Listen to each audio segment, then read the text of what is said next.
Want to change your Facebook page name but don't know how?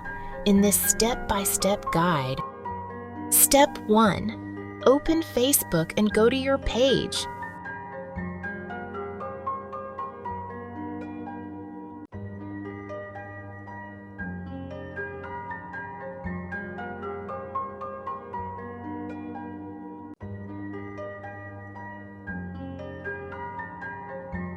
Step 2. Click on Settings, Page Information.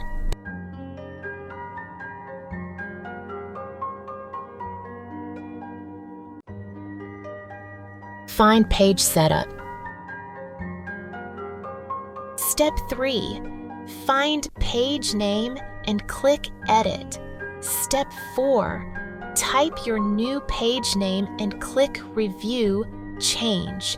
Step 5. Click Request Change and wait for Facebook's approval. And that's it! Facebook will now review your request. This process can take anywhere from a few minutes to 24 hours.